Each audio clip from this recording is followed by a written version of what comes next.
moments later. Dia menangis untuk ayahnya yang sekarat. Mereka telah mencari selama lebih dari setahun. Dan mereka masih belum menemukannya. Douglas bahkan meragukan keberadaannya sekarang. Tiba-tiba dari luar rumah Ratio, sebuah suara menyela, meyakinkan mereka bahwa itu ada. Baik Rati maupun Douglas tercengang karena suara tiba-tiba itu. Ketakutan, Rati berteriak ke arah pintu, memastikan siapa itu. Itu tidak lain adalah Ian. Dia sudah kembali, mengaku tak sengaja mendengar mereka mencari Landi. Mendengar ucapan Ian, Ratio malah membuka pintu. Loh. Dia kaget melihat seorang bocah mengunjungi rumah mereka. Ian menyapa dan meminta izin masuk, lalu melangkah masuk sambil menurunkan jubahnya. Douglas terkejut melihat penyihir dari sebelumnya, tapi Ratio tidak tahu apa-apa. Ian memperkenalkan diri sambil meletakkan kristal di meja terdekat. Ratio memeriksa kristal itu, menyadari itu adalah bunga Landi. Ian berjanji memberinya bunga ini hanya jika dia menjawab pertanyaan Ian. Tanpa ragu, dia mulai menanyainya tanpa menunggu respons Ratio. Bagaimana Ratio tahu khasiat ramuan ini? Hanya sedikit orang yang tahu tentang khasiat obat bunga ini. Ratio sedikit ragu, namun, dia mengungkapkan bahwa dia membacanya di buku panduan. Ratio menunjukkan buku itu pada Ian, menjelaskan bahwa ayahnya mewariskan buku panduan herbal ini padanya. Sambil membalik beberapa halaman, Ratio menunjuk ke Ian di sebuah halaman. Buku itu berisi catatan tentang Landi atau bunga itu, menjelaskan bahwa itu memulihkan keseimbangan mana, dan hanya ditemukan di bagian utara benua, 12 kelopak semuanya berwarna ungu tua. Dan daun serta batangnya berwarna biru dan beracun. Tanaman itu layu saat meninggalkan tempat akarnya. Karena penasaran, setelah membacanya, Ian bertanya pada Ratio apakah ayahnya juga mempelajari alkimia. Jadi, dia tahu itu adalah bisnis keluarga, berarti buku panduan ini adalah pusaka keluarga. Ian mengingatkannya bahwa jika dia tahu bunga ini bisa menetralkan mana, maka dia juga harus tahu apa dampaknya pada penyihir. Yang memiliki jantung mana dan otak mana, itu bisa jadi racun mematikan. Ratio tersentak mendengarnya, dia mengerti maksud Ian. Tapi dia meyakinkan Ian bahwa para alkemis dari keluarganya tidak akan pernah membuat ramuan untuk menyakiti seseorang. Dia bersumpah atas nama Hamon. Saat kata-kata itu meresap ke benaknya, Ian melirik Douglas dan berterima kasih pada Ratio karena telah menjawab. Dan meminta maaf pada saat yang sama sambil mengambil kristal dan bunga. Dia mulai menghilangkan sihir es, membiarkan bunga itu kembali ke bentuk aslinya. Tapi dia juga tak bisa menyelamatkannya, yang bisa dilakukan hanyalah mencegahnya layu. Dengan membekukannya, Ratio jadi curiga dia menipu mereka, tapi Ian cuma menjelaskan bahwa dia mencoba menunjukkan dia bisa membantunya menemukan Landior, atau bunga itu, kapan saja. Kalau begitu, dia harus membuat kesepakatan. Ian akan rutin menyuntikkan mana ke tubuhnya, supaya dia tidak kehilangan nyawanya karena keracunan mana. Dia juga menawarkan bantuan untuk penelitian Landiornya, supaya Ratio bisa menggunakannya untuk obat, sebagai imbalannya. Dia ingin Ratio ikut ke ibu kota bersama Ian. Ian cukup cerdik menawarkan ini, karena dia akan bisa menemukan catatan racun itu, yang Ragnar dan Douglas gunakan di kehidupan lampaunya. Mendengar permintaan itu, Ratio tidak mengerti. Tujuannya kembali ke ibu kota, jadi untuk menjelaskannya lebih lanjut, dia menjelaskan. Dia ingin Ratio memproduksi eliksir mana yang bisa mengisi kembali mana seorang mage. Dan membuat obat untuk ibunya yang lemah sebelum menyela, Ratio meminta maaf. Tapi menyarankan Ian untuk meminta bantuan alkemis yang lebih terkenal saja. Lagi pula dia adalah mage dari kekaisaran, namun Ian mengaku yang dia cari adalah seseorang yang bersedia tinggal bersamanya dan membuat eliksir khusus. Dia mengingatkan Ratio bahwa putranya lari ke hutan berbahaya, tanpa ragu sedikit pun untuk mencari ramuan penyembuh penyakitnya. Jadi demi keselamatan dan kesejahteraannya, Ian berharap Ratio akan membuat pilihan yang tepat. Ratio sekarang sadar bahwa anak ini bukan mage biasa dan meminta waktu. Ian memberinya waktu dan melihat Ratio berbicara pada putranya, berjanji pada dirinya sendiri. Di kehidupan ini, Douglas takkan kehilangan ayahnya, dia juga takkan jadi budak. Dan yang terpenting, Ian takkan pernah membiarkannya jatuh ke tangan Ragnar. Menunggu di luar rumah Ratio, Kapten Arnold mendekati Ian, memberitahunya tentang persiapan perjalanan mereka kembali ke kastil yang sudah selesai. Mendengar informasi ini, Ian melirik ke rumah Ratio, mendesah sedih. Mungkin Ratio belum mengambil keputusan, dan memutuskan untuk kembali. Tiba-tiba, pintu rumah Ratio berderit terbuka. Ratio dan putranya keluar rumah sambil membawa barang bawaan mereka. Douglas terkejut melihat seorang penyihir menunggu mereka di depan rumah. Ian mendekati mereka untuk memastikan apakah dia sudah membuat keputusan. Ratio menggaruk kepalanya. Mengakui, bukan seolah dia punya pilihan lain, dia punya penyakit yang harus dikalahkan. Jadi, dia berharap Ian akan menepati janjinya. Ian meyakinkannya, tapi mereka berdua terganggu saat Douglas bertanya pada Ian. Apakah dia benar-benar bisa menyembuhkan penyakit ayahnya? Janji Ian membuat Douglas sangat gembira dan dia dengan bersemangat meminta izin untuk memanggilnya. Kapten, itu membingungkan Ian, tapi dia mengizinkannya. Meski gambaran Douglas yang lebih tua muncul di benaknya yang membuatnya sedikit tidak nyaman. Bertanya-tanya apakah Douglas seperti ini saat kecil, tiba-tiba, seekor kuda berlari ke arah mereka, seorang ksatria dengan cepat memberitahu Ian tentang perlunya kehadirannya segera. Di kastil Lord Mogrian, tidak mengetahui masalahnya, Ian menuntut untuk tahu alasannya. Ksatria menjelaskan dengan mendesak, putra mahkota telah menyeberangi sungai Gamas. Ini membingungkan, mereka baru menerima pesan ini pagi ini. Jadi, kenapa mereka tidak memberitahu kami lebih awal? Ian kemudian meminta ksatria itu untuk meminjamkan kudanya menggunakan keterampilan menjinakkannya. Dia menginstruksikan kuda itu untuk pergi ke kastil Mogrian bersamanya. Kuda itu segera menurut dan berlutut, lalu Ian duduk di atas kuda. Ian mengarahkan Arnold untuk mengawal Ratio ke kastil, meskipun Ratio dan Arnold terkejut melihat tingkah laku kuda itu, kembali kedua hari sebelumnya. Ketika pengawal Pangeran Hayden baru saja menyeberangi sungai Gamas di dalam kereta. Pangeran Hayden melirik keluar jendela, pikirannya berkelana dengan berbagai pemikiran. Dia mengingat percakapan yang dia lakukan dengan ayahnya, Terry, sebelum perjalanan ini. Terry memanggil Hayden ke kantornya, dia ingin memberitahu Hayden sesuatu sebelum dia pergi.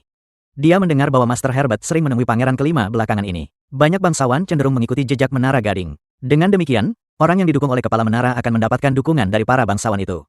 Dan sekarang Herbert telah memperjelas bahwa dia mendukung pangeran kelima, terlebih lagi Ragnar.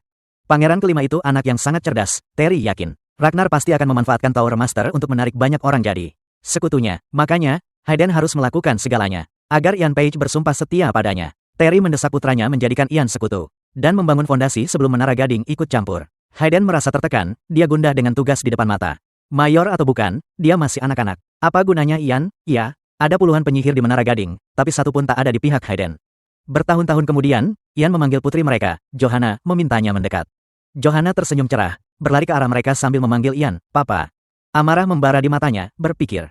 Beraninya mereka mendukung pangeran kelima, bukan dirinya. Padahal dia putra mahkota. Dia bersumpah dalam hati, kelak saat menjadi kaisar. Dia akan menyingkirkan semua pengkhianat itu. Saat Hayden tenggelam dalam lamunan, Kapten Ksatria Ordo Kekaisaran kedua, Oliver Raywood, memanggilnya dari luar. Mengakui ini agak terlambat, tapi menyarankan agar mereka memberitahu Lord Magrian tentang keberadaan mereka. Hayden tampak tak tertarik, mengingatkannya bahwa mereka sudah membahasnya. Oliver dengan sopan menasihati bahwa mereka butuh waktu untuk mempersiapkan kedatangan Hayden. Dan memohon padanya untuk lebih pengertian. Karena penasaran, dia bertanya pada Oliver, apakah keluarganya adalah salah satu vassal Mugrian? Dan berapa lama waktu tersisa hingga mereka mencapai Mugrian? Oliver mengonfirmasi bahwa keluarganya melayani sebagai vassal. Dan memberitahunya bahwa mereka punya waktu 2 hari lagi. Setelah itu, Hayden berpikir dan yakin bahwa 2 hari akan cukup. Dan mengizinkannya memberitahu mereka bahwa dia akan datang. Dia menyeringai merendahkan mereka, dan ingin melihat bagaimana mereka yang menyebut diri penjaga utara. Dan perisai kekaisaran mempersiapkan diri menyambut anggota keluarga kekaisaran. Dalam waktu sesingkat itu, meski Oliver tak terlalu suka sikap Hayden ini, jelas dia tak bisa berbuat banyak dan menuruti perintahnya. Begitu kabar kedatangan yang mulia sampai di Kastil Mogrian, Markus langsung sibuk bukan main. Dia cemas sekaligus kelelahan, tak menerima satu kabar pun yang membuatnya percaya. Sang pangeran akan tiba lebih lambat dari perkiraan. Melihat Hogar, ia segera bertanya, apakah keluarga lain sudah datang? Hogar, dengan sigap melaporkan bahwa semua keluarga hadir, kecuali keluarga McFarden dan keluarga Raywood. Ia kemudian bertanya tentang keberadaan Ian. Hogar ragu, lalu menundukkan kepalanya, menggeleng tanda tak setuju. Markus menghela napas lelah. Sadar betul situasi ini semakin kacau balau. Beberapa saat kemudian, seorang ksatria mengumumkan kedatangan putra mahkota. Saat Pangeran Hayden hendak memasuki kastil, seorang bangsawan bertanya pada Markus tentang keberadaan Ian. Tepat saat itu, suara derap kuda semakin nyaring terdengar dari kejauhan. Ian muncul, terengah-engah dan kelelahan. Nyaris ambruk di pelana kuda. Ia segera meminta maaf karena terlambat. Markus bergegas membantu Ian turun dari kuda, meyakinkannya tak apa-apa. Dan ia tiba tepat waktu. Para bangsawan terkejut, menatap sang penyihir muda, yang nyaris tak bisa menjaga keseimbangan. Markus merangkul bahu Ian, dan menjelaskan bahwa sudah menjadi kebiasaan bagi mereka yang menerima perintah kekaisaran untuk mengambil tempat kehormatan dan berdiri di depan. Selesai berbicara, Ian dan Markus menghadap Hayden. Sudah lama sekali Ian tak melihat Pangeran Hayden. Dan 3 yang mulia yang menyertainya berdiri dekat. Salah satunya, Cecilia, tersenyum pada Ian, dan ia membalas senyumnya, walau ia tahu betul. Ia adalah mata-mata dari Kekaisaran Coldwood. Malam harinya, sebuah perjamuan mewah diadakan di kastil untuk menghormati kedatangan Pangeran Hayden. Oliver menyarankan Hayden untuk tidak minum terlalu banyak, tapi Hayden dengan dingin membalas bahwa anggur adalah satu-satunya yang benar-benar terasa enak di sini. Ia membenci perjamuan ini sama seperti ia tak menyukai Ian. Ia mendesak Markus untuk segera kembali dan beristirahat. Sementara itu, Cecilia memegang gelas anggur, tak fokus untuk minum. Ia tak mengerti mengapa Kekaisaran Coldwood tertarik pada seseorang seperti Ian akhir-akhir ini. Ia telah menerima 2 perintah dari Kekaisaran. Pertama, untuk menentukan apakah rumor tentang Ian Page benar, dan kedua, jika ya, dia diperintahkan untuk membawa Ian dan ibunya hidup-hidup dan segera kembali ke Coldwood. Jadi, Cecilia berangkat mencari Ian dan akhirnya menemukannya sendirian di luar tempat latihan di Kastil Markus untuk menguji kemampuannya. Dia diam-diam mendekatinya dan meluncurkan banyak sekali misil sihir tajam ke arahnya. Mantra itu menghantam tanah, tetapi Ian tetap tidak terluka. Cecilia terpaku di tempat, terkejut. Ian berbalik menghadapnya, menuntut untuk tahu siapa dia. Cecilia mengangkat alis, bertanya apakah dia tidak bisa menebak, dan memperkenalkan dirinya. Sebagai penyihir senior dari Menara Gading, dia menambahkan bahwa serangannya hanyalah sapaan. Dan mengejeknya karena memiliki temperamen seperti itu, sebelum dia bisa mengatakan lebih banyak. Ekspresi Ian menjadi gelap dan dia memanggilnya dengan nama lengkapnya. Cecilia Coldwalker. Cecilia tersentak, terkejut dengan penyebutan nama lengkapnya. Tidak dapat memahami bagaimana dia tahu. Ian menyeringai mengungkapkan bahwa dia tahu persis siapa dia. Di kehidupan sebelumnya, adalah tugasnya untuk mencari dan melenyapkan semua Coldwalker yang bersembunyi di Kekaisaran. Dia menantangnya untuk menyebutkan nama rekan-rekannya yang lain. Dia memohon padanya untuk berhenti, tetapi Ian maju selangkah, menyebutkan beberapa mata-mata. Yul, penjaga kandang di Molian Avenue, Robin, sekretaris Kekaisaran, Aryo dari skuad pertahanan perbatasan infanteri ke-9, dan Isabel, kepala pelayan villa kekaisaran, lalu dia menantang dia untuk menebak apa kesamaan orang-orang ini, meskipun dia sudah tahu jawabannya. Cecilia menyipitkan matanya, menyulap bola api di tangannya dan melemparkannya ke arah Ian. Bola api itu meledak saat mengenai target, tetapi yang mengejutkan Cecilia, api itu dipadamkan oleh kekuatan yang tidak diketahui. Kecurigaan Ian terkonfirmasi. Cecilia memang seorang Cold Walker. Sebelum dia bisa bereaksi, Ian dengan tenang menjelaskan bahwa dia datang ke sini karena dia telah memperkirakan dia akan mencarinya. Belum selesai dia berbicara, lusinan pecahan es melesat ke arah Cecilia. Matanya membelalak ngeri saat mereka semakin dekat. Ian Page menggerakkan tangannya, mengucapkan mantra tombak es, menyebabkan Cecilia menegang dengan cepat. Dia memanggil penghalang mana di depannya. Untuk perlindungan, dia bisa merasakan tekanan meningkat, keringat mulai terbentuk di dahinya. Saat dia menggertakkan giginya, Ian menekuk jari-jarinya, menyulap bola ledakan api. Lalu melemparkannya langsung ke arahnya. Cecilia sadar, dia tidak bisa bergerak dengan pelindung mana aktif dan kekuatan ledakan yang dahsyat ini. Berarti dia mungkin akan mati. Pelindungnya mulai retak. Di bawah intensitas pyroblast, pecahan es dari serangan itu mengiris kulitnya. Panik melanda saat dia mencoba lari, hanya untuk terhuyung akibat ledakan dahsyat itu. Saat terbaring di tanah, dia meyakinkan dirinya sendiri bahwa dia masih hidup. Dia berpikir, karena Ian sudah menghabiskan mana dengan pyroblast. Dia pasti kelelahan, dia juga sadar, bantuan akan segera datang. Tapi, tidak ada bukti konkret yang menghubungkannya sebagai mata-mata. Yang lain tidak akan mencurigainya, apalagi karena anak kecil seperti Ian. Asalkan dia menyembuhkan diri dulu, dia bisa bereskan dia nanti. Dan para penyihir menara juga akan percaya padanya. Ian mendekat dengan seringai, mengungkapkan rencananya. Dia berniat membuat nama dengan menjualnya. Cecilia balas menyeringai, bertanya apakah dia benar-benar berpikir itu akan berhasil. Seringai Ian melebar, membenarkan kecurigaannya. Dia lalu menambahkan bahwa dia punya bukti yang tidak dia maupun Cold Walker sadari. Kesal, Cecilia menuntut untuk tahu apa yang dia bicarakan. Tepat saat itu, Kapten Oliver Raywood tiba, diapit yang lain, dan bertanya apa yang terjadi. Dua pria bergegas ke arah Cecilia, salah satunya berlutut memeriksa lukanya. Ian dengan santai menjawab bahwa dialah yang melakukannya, Kapten Oliver Raywood. Sekarang ingin memahami situasinya, bertanya pada Ian untuk menjelaskan dirinya. Ian mengklaim bahwa dia melihat Cecilia berbicara dengan seseorang, memakai topeng, dan kemudian tiba-tiba dia mencoba membunuhnya. Cecilia, dengan suara penuh amarah, berteriak pada Ian, menuntut untuk tahu apa yang dia katakan. Ian tanpa gentar memberitahu mereka bahwa karena pertemuannya itulah, dia menyerangnya untuk membela diri. Kapten Oliver Raywood tidak mudah diyakinkan. Bertanya pada Ian apakah itu benar-benar alasan tindakannya. Ian mengangguk, menegaskan bahwa ini soal hidup dan mati. Raywood lalu meminta Ian membuktikan klaimnya. Ian menjelaskan bahwa dia melihat Cecilia, dan sosok bertopeng itu mencari-cari tubuh mereka dan menandainya. Raywood, dia langsung memerintahkan para pengawalnya untuk menggeledah Cecilia, dan kepanikan mencengkeram Cecilia. Saat para pria yang menemaninya maju untuk menengahi, salah seorang dari mereka protes. Mengingatkan Kapten Raywood bahwa Cecilia adalah seorang penyihir dari Menara Gading, dan mempertanyakan perlunya menggeledah tubuhnya. Raywood menghunus pedangnya, menahannya di depan para pria itu sebagai peringatan. Dia menyatakan bahwa Pangeran Mahkota Hayden Green River hadir dan semua yang terjadi disaksikan di hadapannya, terlepas dari apakah penyihir menara terlibat atau tidak.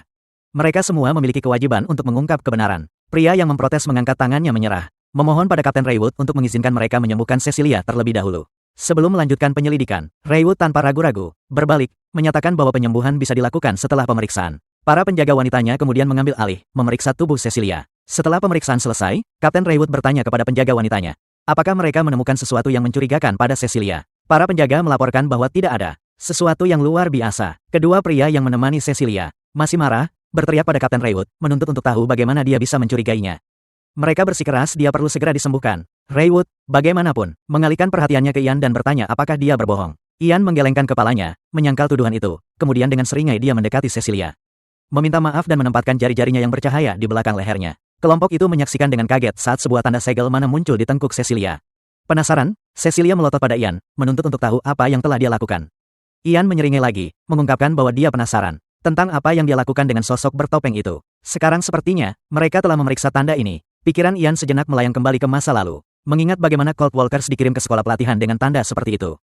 Yang tidak mereka sadari, hanya manajer mereka yang tahu tentang itu. Ian sendiri, baru mempelajari kebenaran setelah setahun menginterogasi seorang manajer. Kembali ke masa kini, Kapten Raywood berbalik ke kelompok dan bertanya, apakah ada yang tahu apa arti tanda itu? Seorang pria menjawab bahwa itu adalah pertama kalinya dia melihatnya. Kapten Raywood menanyakan hal yang sama pada Ian, dan Ian menjawab, mengakui bahwa itu pertama kalinya ia melihat tanda seperti itu. Kapten Raywood juga.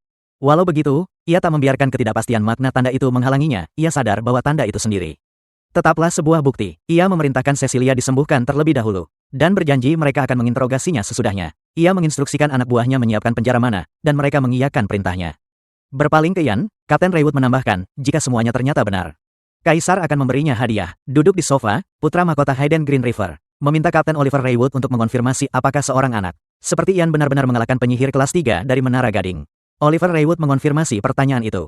Hayden tertawa, terkejut oleh berita itu, berkata, bahwa dia tak pernah menyangka seorang anak memiliki keterampilan seperti itu. Dia kemudian bertanya pada Oliver apa pendapatnya tentang Ian. Kapten Oliver Raywood menjawab bahwa, menurut para penyihir yang telah dikirim, tampaknya benar perilaku dan ucapan Ian jauh melampaui seorang anak pada umumnya.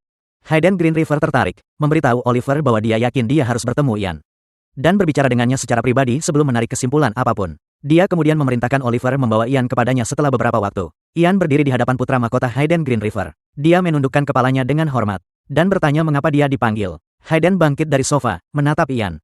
Dia menjelaskan bahwa dari apa yang dia dengar, salah satu penyihir yang dikirim oleh Menara Gading sebenarnya adalah mata-mata dari Coldwood, dan dia adalah penyihir yang cukup terampil. Hayden memuji Ian, memberitahunya bahwa dia percaya pencapaiannya dalam menangkap Cecilia. Sangat signifikan. Ian tersanjung, menjawab dengan rendah hati. Hayden melanjutkan, mengatakan dia ingin memberi Ian hadiah atas usahanya dan bertanya apa yang Ian inginkan. Ian menyadari bahwa Hayden sedang mencoba mengukur keinginan sejatinya. Dengan pertanyaan ini, dia ragu sejenak, bertanya-tanya apakah dia harus berbagi keinginannya. Pada akhirnya, dia memutuskan untuk terbuka. Ian mendongak ke putra mahkota Hayden Green River dan berkata bahwa jika memungkinkan, dia ingin mengunjungi lokasi Menara Gading Tua. Di jalan menuju kastil kekaisaran, Hayden mengangkat alis, menanyakan mengapa Ian ingin pergi ke sana karena tidak banyak yang bisa dilihat. Ian menjawab bahwa dia hanya mendengar cerita tentang tempat itu dan selalu ingin melihatnya sendiri. Hayden berasumsi Ian hanya ingin mengunjungi situs bersejarah. Meremehkannya sebagai keinginan kekanak-kanakan, dia berpikir dalam hati bahwa Ian masih seperti anak kecil. Setelah beberapa saat, dia setuju dan mengatakan pada Ian bahwa dia akan membawanya ke sana. Ian menyeringai dalam hati, menyadari dia bisa mendapatkan apa yang diinginkannya jauh lebih cepat dari yang diharapkan. Dia teringat situs Menara Gading kuno itu, dan benda yang tersembunyi jauh di bawahnya dari kehidupan masa lalunya, yaitu buku bahasa naga. Yang sangat penting untuk penelitian sihir waktu, dia ingat menemukannya. Hanya beberapa tahun sebelum kematiannya, dan hanya berhasil memahami sebagian kecil darinya. Ian bertanya-tanya seberapa banyak lagi yang bisa dia pahami dalam kehidupan ini nanti. Dalam perjalanan ke situs Menara Gading kuno, Lady Page melihat keluar jendela kereta dengan gembira sebelum berbalik ke Ian dan berkata bahwa ini adalah pertama kalinya dia pergi sejauh ini. Ian tersenyum dan setuju. Ratio duduk di dekatnya, memberitahu Lady Page bahwa begitu mereka mencapai ibu kota, dia akan menjadi pemandu mereka, mengungkapkan bahwa meskipun penampilannya seperti ini, dia telah lama tinggal di ibu kota dan mencari nafkah melalui alkimia. Lady Page tersenyum dan berterima kasih padanya. Ian menatap Ratio dengan bingung. Tidak begitu mengerti niatnya. Tepat saat itu, wakil Kapten Paul, Ksatria Kekaisaran kedua mengetuk jendela kereta untuk memberitahu Ian bahwa mereka telah tiba. Dia memberitahu mereka bahwa mereka akan tinggal selama 2 hari. Atas perintah putra mahkota Hayden Green River dan mereka bebas menjelajahi area tersebut. Selama waktu itu, Paul kemudian mengajak semua orang untuk mengikutinya. Karena dia akan memandu mereka ke penginapan mereka saat mereka berjalan melalui desa. Penduduk setempat menyambut putra mahkota Hayden Green River dengan hangat. Seorang pria maju ke depan dan berkata, merupakan suatu kehormatan bagi Hayden untuk mengunjungi desa yang sederhana ini dan itu akan menjadi diingat selama puluhan ribu generasi. Hayden terkekeh ringan, meremehkan kehormatan itu dan berkata itu bukan masalah besar. Ian mengamati Hayden dengan cermat dan menyadari bahwa sang pangeran memperlakukan warga biasa dengan kebaikan yang tulus. Dia ingat bahwa di kehidupan masa lalunya, Hayden selalu memasang ekspresi gelap dan bermusuhan, terutama saat Ragnar ada di dekatnya. Sekarang Ian melihat Hayden tersenyum, dan dia mengerti bahwa Hayden memasang ekspresi dingin itu hanya kepada mereka yang di luar kalangan bangsawan. Dia mulai mengerti kenapa Kaisar begitu menyukai pangeran pertama. Saat mereka berjalan, Douglas memanggil Ian, bertanya kapan mereka akan pergi ke Menara Gading Tua. Ian balik bertanya, kenapa dia begitu penasaran. Douglas menjelaskan bahwa dia juga ingin berkunjung. Ian, setelah terdiam sejenak, memutuskan bahwa dia akan mengunjungi area bawah tanah saat fajar. Dia memberitahu Douglas bahwa mereka akan pergi bersama besok jika ada waktu. Douglas terlihat sangat gembira dan berterima kasih pada Ian dengan berlebihan. Melihat keduanya berbicara, Ratio memperhatikan betapa Douglas sangat menyukai Ian. Dia menoleh ke Lady Page dan bertanya apakah Ian memang selalu sedewasa ini. Karena dia sulit percaya bahwa Ian baru berusia 12 tahun. Lady Page menjawab bahwa Ian telah dewasa jauh lebih awal dari kebanyakan anak. Karena dia secara alami penuh perhatian dan baik hati, seperti ayahnya. Dia menambahkan bahwa meskipun Ian tidak pernah mengatakannya, dia tahu dia sedang berusaha untuk mengisi kekosongan yang ditinggalkan oleh ketidakhadiran ayahnya, dan dia merasa kasihan padanya. Ratio mengangguk, memahami bahwa Ian sangat mirip dengan ayahnya. Dia kemudian bertanya kepada Lady Page, apakah suaminya juga seorang penyihir? Dia menggelengkan kepalanya dan menjelaskan bahwa Fran, suaminya bukanlah seorang penyihir, melainkan orang biasa. Dia melanjutkan, bercerita kepada Ratio bahwa Fran telah menghilang sebelum Ian lahir, setelah berangkat kerja suatu hari. Barang-barangnya dikembalikan ke rumah 5 tahun kemudian, tetapi Fran sendiri tidak pernah kembali. Lady Page mulai mengatakan sesuatu tentang Ian, tetapi kemudian berhenti tiba-tiba. Menganggapnya bukan apa-apa, Ian berjalan melintasi rumput kuning. Pikirannya melayang kembali ke kehidupan masa lalunya. Sebuah perjalanan yang dibawa oleh angin dan jalan bintang-bintang, rasanya seperti jalan tanpa akhir. Setelah perang unifikasi, jauh dari Menara Gading dan Kaisar, pada awalnya, dia bertanya-tanya apakah masuknya dia ke Menara Gading.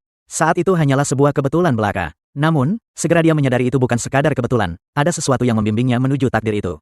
Saat dia melirik kastil yang familiar di hadapannya, kastil yang sama yang dilihatnya di kehidupan masa lalunya. Dia perhatikan kastil itu masih tampak sama, tak berubah oleh waktu. Dia ingat perang besar yang pernah terjadi 300 tahun lalu, antara para penyihir Menara Gading dan para Drakonian, keturunan naga. Pasukan Gargoyle bersama dengan sihir hitam para Drakonian cukup kuat untuk menghancurkan kekaisaran. Namun, Pangeran Kekaisaran Mitchell Green River lah, seorang penyihir kelas tinggi, yang memimpin para penyihir lain menuju kemenangan, mengalahkan para Drakonian dan memusnahkan para Gargoyle. Dengan demikian, melestarikan kedamaian kekaisaran setelah perang, Mitchell Green River, yang telah membimbing mereka menuju kemenangan, menolak posisi kaisar, dan malah menjadi pemilik menara, membangun menara baru di ibu kota, Green River Dam. Ian sekarang mengerti bagaimana tempat ini menjadi reruntuhan, ditinggalkan oleh orang-orang seiring waktu. Mendekati sebuah titik tertentu, Ian bertanya-tanya apakah ini tempatnya. Dia meletakkan jari-jarinya di atas batu, dan saat ujung jarinya bersentuhan, jari-jarinya mulai bersinar. Tiba-tiba sebuah tangga muncul di hadapannya, perlahan dia menuruni tangga. Mengerahkan mantra cahaya ke telapak tangannya, cahaya itu menerangi kepala patung Gargoyle. Tatapan Ian terpaku pada patung itu saat dia mengingat kejutan yang dia rasakan saat pertama kali melihatnya, lalu tanpa peringatan. Gargoyle itu lepas dari wujud batunya dengan raungan memekakkan telinga, mengerang saat mengunci pandangannya pada Ian. Ian menggertakkan giginya, terkejut bahwa Gargoyle, yang dianggap telah punah selama 300 tahun bersembunyi di sini. Gargoyle itu meraung lagi dan melompat ke arahnya secara naluriah. Ian membentuk bola es dan melemparkannya ke arah makhluk itu. Es itu menghantam Gargoyle dengan kekuatan, membuatnya menabrak dinding. Ian menyadari bahwa di kehidupan masa lalunya, dia bisa dengan mudah membunuh Gargoyle itu. Tapi sekarang, dalam keadaannya saat ini, dia harus berusaha lebih keras. Gargoyle itu mengerang saat melompat ke arah Ian sekali lagi. Tanpa ragu, Ian merapal mantra tombak es, mengirimkan pecahan es tajam terbang menuju tubuh Gargoyle itu, lalu dia mengangkat jari-jarinya. Setelah merapal mantra petir dahsyat, ledakan listrik itu akhirnya menamatkan riwayat Gargoyle itu. Ian berdiri di atas tubuh tak bernyawa itu. Sambil bergumam, ia memastikan Gargoyle itu sudah beres. Jadi, sekarang dia menunggu jalan rahasia muncul. Seolah dikomando, tanah di depannya bergeser, menampakkan sebuah jalan tersembunyi. Ian menunduk dan tersenyum. Mengenalinya sebagai jalan yang sama dari kehidupan lalunya, dia mengambil jubahnya yang terjatuh, melilitkannya di bahu dan dengan hati-hati melangkah maju. Tak lama kemudian, dia menemukan sebuah meja, tempat sebuah buku bahasa naga berada. Tersenyum, ia bergumam pada dirinya sendiri, bahwa dia menemukannya jauh lebih cepat dari yang dia duga. Mendekati buku itu, dia bertanya-tanya apakah itu disembunyikan di sini oleh seekor naga, atau apakah itu karya penyihir pertama. Dia meraihnya, mengingat betapa misteriusnya bahasa naga itu, bahkan di kehidupan lalunya. Dia tidak mampu memahaminya sepenuhnya. Andai saja dia bisa memahaminya sekarang, pikirnya, tapi ketika dia membuka buku itu, dia terkejut mendapati buku itu kosong. Bingung, dia bertanya-tanya apa yang terjadi. Tapi kemudian dia sadar, mungkin saja, karena dia sudah menggunakan buku itu di kehidupan lalunya. Ian menutup buku itu, merasakan kekecewaan yang mendalam. Dia rindu membaca ulang bahasa naga untuk menguraikan rahasia yang disimpannya. Dia mencoba berbicara, tapi tak ada suara yang keluar dari bibirnya. Menyadari ini, Ian menatap buku itu dan mengerti, bahasa naga bukan sekadar diucapkan dengan suara. Itu adalah bahasa magis yang menarik kekuatannya dari mana. Saat itu, Ian menyadari bahwa tanpa bahasa naga, yang kini telah menghilang, dia tidak bisa lagi menggunakan sihir waktu. Tanpa itu, dia tidak bisa kembali ke masa lalu. Helaan napas berat keluar dari bibirnya saat dia memejamkan mata karena kecewa. Dia berharap memiliki kemampuan untuk memutar waktu tanpa henti. Namun sekarang dia mengerti betapa berbahayanya hal itu. Jika dia tidak menemukan batasan ini, kehidupan keduanya akan menjadi jauh lebih sulit untuk dinavigasi. Kereta melaju melalui jalan-jalan kota yang ramai, semakin mendekat ke Cakrawala. Ian diberitahu bahwa mereka akan segera tiba di ibu kota Green River. Diam-diam dia melirik keluar jendela, menyadari bahwa mereka akhirnya memasuki ibu kota. Dan dia harus tetap waspada, dia tak bisa menghilangkan pikiran jika Cecilia kabur. Lalu bertemu dengan Cold Walker lain, Kekaisaran Coldwood akan mulai mengawasinya lebih ketat. Dia tahu Cecilia pasti akan membicarakannya. Menyebabkan komplikasi dalam berbagai cara, pikirannya berubah ketika sebuah kelompok penyihir menghalangi jalan mereka. Kapten Oliver Raywood turun dari kudanya dan menuntut untuk tahu, atas dasar wewenang siapa mereka menghentikan putra mahkota Hayden Green River. Penyihir pemimpin itu menjawab bahwa itu atas perintah Kaisar Terry Green River. Dia menjelaskan bahwa surat perintah telah dikeluarkan, memindahkan semua wewenang atas Cecilia. Dan hal-hal terkait ke Menara Gading, Oliver membalas bahwa penyihir itu pasti terburu-buru untuk menerima perintah itu. Bahkan sebelum mata-mata itu tiba, penyihir itu tersenyum, menutup matanya, dan berkata bahwa masalah mendesak harus segera ditangani. Dia kemudian memberitahu Oliver bahwa Menara Gading akan bertanggung jawab penuh. Mulai saat ini dan seterusnya, Oliver mengertakkan giginya dan bersikeras. Penyihir itu menyerahkan si pendosa ke pemimpin menara. Penyihir itu memelototi balik, mengatakan bahwa Cecilia belum menjadi pendosa, karena kebenaran masih belum diketahui. Dia mengingatkan Oliver bahwa Cecilia masih seorang penyihir dari Menara Gading, dan memperingatkannya untuk berhati-hati dalam berbicara. Oliver menggertakkan giginya dan berbalik. Sementara itu, para penjaga lain bergumam dengan marah, mengeluh tentang bagaimana para penyihir menyambar Cecilia, padahal merekalah yang mempertaruhkan segalanya untuk menangkapnya. Seorang penjaga menggerutu bahwa itu tidak adil, dan dia tidak akan menerimanya bahkan jika itu adalah perintah dari Kaisar. Ian mengerti frustrasi mereka. Dia tahu para penyihir tidak mencoba melindungi Cecilia. Mereka hanya tidak ingin para ksatria menginterogasi salah satu dari mereka. Dia menyadari mereka berencana untuk menguncinya di tempat terdalam, bagian paling aman dari penjara Menara Gading, dan menyelesaikan semuanya secara diam-diam. Bahkan jika Cecilia adalah mata-mata Coldwood, tidak mungkin dia akan melarikan diri dari penjara itu. Lady Page mengintip dari kereta, penasaran tentang apa yang sedang terjadi. Ian menenangkan ibunya, menyuruhnya untuk tidak khawatir, tapi pikirannya terganggu oleh seorang utusan. Utusan itu memberitahukan bahwa putra mahkota Hayden Green River ingin mampir sebentar. Sebelum menuju istana kekaisaran, bersamaan dengan kedatangan kereta di sebuah rumah besar. Ian keluar dan menatap bangunan itu, sebuah gelombang pengakuan menghantamnya. Ini rumah besar yang sama yang ia terima dari Ragnar. Setelah mencapai peringkat kelas 5 di kehidupan sebelumnya, Hayden Green River bertanya pada Ian apakah dia menyukainya, dan menjelaskan bahwa rumah ini secara pribadi diberikan kepadanya oleh Kaisar Terry Green River. Ian menundukkan kepalanya sebagai rasa syukur. Menjawab bahwa dia sangat berhutang budi. Hayden terkekeh dan menyuruh Ian untuk tidak terlalu formal. Ian ingat bahwa di kehidupan sebelumnya, dia berusia 26 tahun ketika menerima rumah ini. Namun kali ini, dia menerimanya 14 tahun lebih awal. Dia menjawab dengan memuji rumah itu. Hayden kemudian menyebutkan bahwa untuk sementara, keluarganya akan tinggal di sini. Tetapi Ian harus menemaninya ke istana kekaisaran untuk menemui Kaisar Terry Green River. Karena mereka sekarang berada di ibu kota, Ian dengan sopan bertanya pada Hayden, apakah dia boleh meluangkan waktu sejenak untuk melihat-lihat rumah itu bersama ibunya terlebih dahulu. Hayden mengizinkannya dengan senyum, dan Ian berterima kasih padanya dengan hangat. Ian berjalan melalui rumah itu bersama ibunya, Lady Page. Dia bertanya apakah ibunya menyukainya, memberitahunya bahwa ini akan menjadi rumah baru mereka. Lady Page terkejut, bertanya lagi untuk memastikan apakah ini benar-benar rumah mereka. Ian tersenyum dan meyakinkannya. Dia ingat bahwa di kehidupan sebelumnya, ibunya sudah meninggal dunia. Pada saat dia menerima rumah besar ini, Lady Page menatap sekeliling dengan kagum, berkomentar bahwa tempat itu bahkan lebih mengesankan daripada istana bangsawan. Ian berpikir kembali, menyadari bahwa tidak peduli seberapa kuat dirinya di kehidupan sebelumnya, dia tidak akan pernah bisa menghidupkan kembali ibunya. Dia menjawab bahwa rumah itu memang ditujukan untuk keluarga kerajaan. Saat melihat sekeliling, Ian merasakan kepuasan. Segala sesuatu yang dulu ingin ia lakukan untuk ibunya dan bersamanya kini dalam jangkauan. Dia menoleh ke Lady Page, bertanya apa pendapatnya tentang rumah itu. Berharap kali ini dia bisa melihat ibunya bahagia. Sesuatu yang tidak pernah ia saksikan di kehidupan sebelumnya. Lady Page terpesona. Dia mengagumi kemegahan tempat itu, namun ekspresinya berubah menjadi khawatir. Sambil bertanya bagaimana mereka bisa membersihkan tempat sebesar ini, Ian menghela napas, lalu dengan senyum mantap berjanji pada diri sendiri mulai sekarang. Ibunya tak perlu lagi menyentuh sehelai debu pun. Kemudian, di istana kekaisaran Green River, DM Ian bersiap menyambut Kaisar Terry Green River. Ia gelisah membenahi lengan bajunya. Ia berpikir, di kehidupan sebelumnya, dia tak pernah punya kesempatan bertemu Kaisar secara langsung. Saat ia lulus dari akademi, Kaisar sudah berada di ranjang kematiannya. Ian ingat Kaisar Terry terkenal karena kebijaksanaan dan ketegasannya. Ia berharap bisa belajar sesuatu darinya selagi berjalan melewati istana. Ian melirik keluar jendela ke istana pangeran dan melihat pangeran kelima, Ragnar. Putra seorang selir, dia bertanya-tanya apa yang Ragnar lakukan saat ini. Ian tahu bahwa walaupun Ragnar lebih mirip Kaisar daripada pangeran lainnya, dia mewarisi kekejaman ayahnya, bukannya kebajikannya. Ian mengepalkan tinjunya memikirkan Ragnar, yang dulu sahabatnya. Dan kini musuh terburuknya, dia bertanya-tanya pendekatan apa yang harus diambil saat bertemu Ragnar. Dalam kehidupan ini, saat Ian mencapai pintu emas, seorang pelayan memberitahunya bahwa Kaisar Terry Green River menunggunya di dalam. Ian melangkah masuk ruangan, sambil berlutut di hadapan Kaisar Terry Green River, menyentuh lantai dengan hormat. Kaisar menyuruhnya mengangkat kepala, memanggilnya pahlawan dari utara. Dengan nada hangat, Terry Green River memuji Ian atas pencapaiannya yang luar biasa. Dalam waktu yang singkat, Ian membungkuk berterima kasih. Kaisar memberi isyarat agar dia berdiri, menyuruhnya untuk tidak terlalu formal, katanya. Bahwa Ian mungkin tidak diajarkan sopan santun yang benar. Ian bangkit, teringat perkataan Kaisar mirip dengan perkataan Ragnar padanya dulu. Di masa lalu, dia bilang jangan terlalu berusaha karena dia tidak diajarkan sopan santun.